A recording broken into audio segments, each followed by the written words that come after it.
You're listening to an Airwave Media Podcast. Hey, Nathan.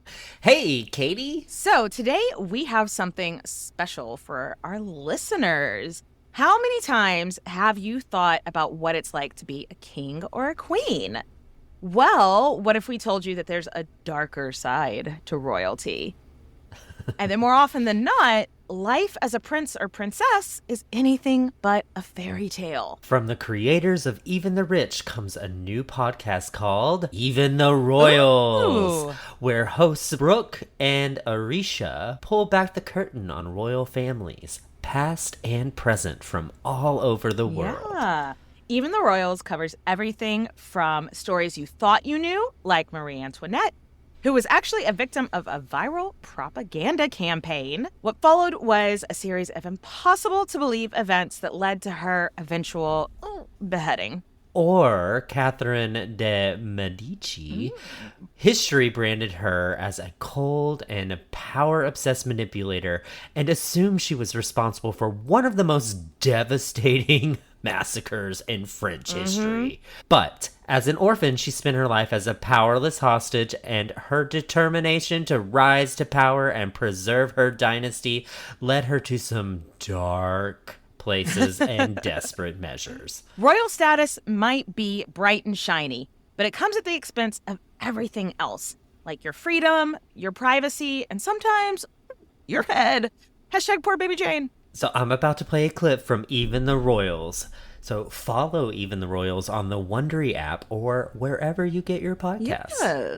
A quick note about our show. While some scenes are dramatized, we promise we did our homework and everything is based on facts. And a royal heads up, today's episode contains swearing that would have the royal court calling for our heads. Please be advised.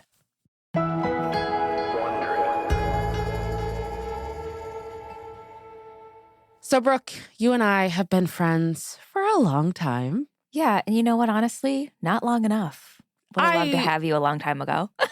I don't disagree at all. Good times. Yeah. We've kind of been through it all, We have, yeah. Parking cars for celebrities. Yes. Living together. Yes. Having arguments about how to put the toilet paper in the roll correctly or who turned magnets upside down. Yeah, real serious stuff. Yeah. We get into the nitty-gritty. And here's something else I think our listeners should know about us. We live and breathe rom-coms. Mm-hmm. Literally, I feel like that's one of the times where I'm being completely serious. Yep. And we also love the doe-eyed cousin of the rom-com, the princess movie. Mm-hmm. But these stories always end after the princess marries the prince and allegedly lives happily ever after. Like, we never see the part where they get into a screaming match about whose turn it is to clean the moat, Yeah, and honestly, I need to see that. Me too. That's how you can really tell where the love is when you see two people fight. Yep. But all jokes aside, royal life is hard. I mean, sure, you get to wear a tiara, but you can also get exiled or beheaded. Right, and we're not talking Disney movies. Like, the real-life, uncensored version is usually more like Game of Thrones meets Vanderpump Rules. Oh, what a great mashup. And that brings us to why we're here. Brooke and I have so much fun pulling back the curtain on the world's biggest celebrities and family dynasties over on Even the Rich that we wanted to do the same on a show all about royals. So in this new series, we'll be sharing stories about some royals you may have heard of and some you likely have not. So, Brooke, speaking of someone everyone knows of, but who most people don't actually really know, when I say Marie Antoinette, where does your mind go?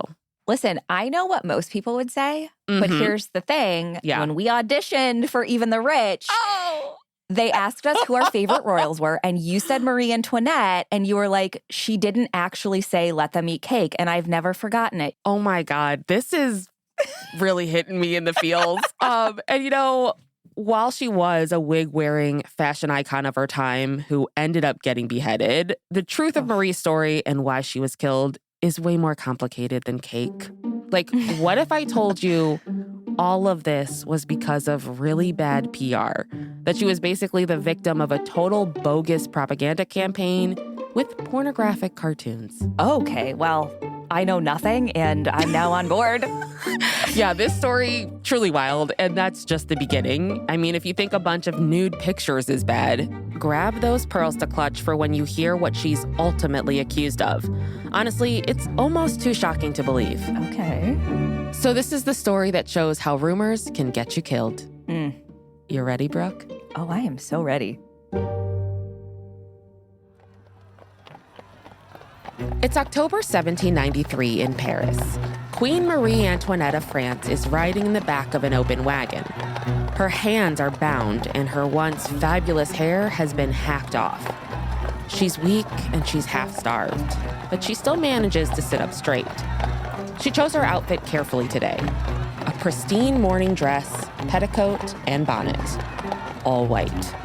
She's determined to carry herself like a queen, not like a criminal.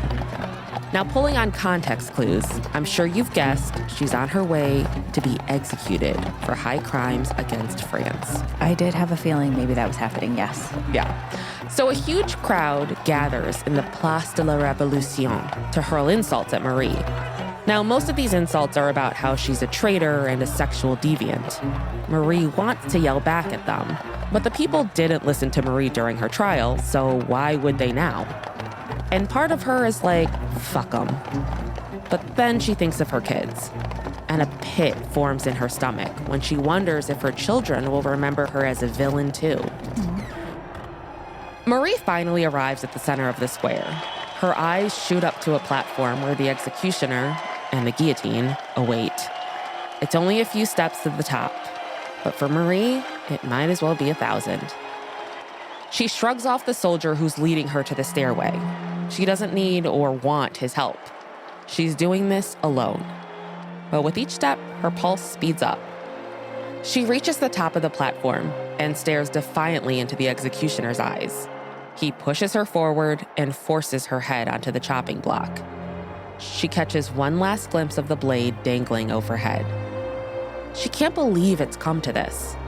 When she first came from Austria and was introduced as the future Queen of France, people cheered her in the streets.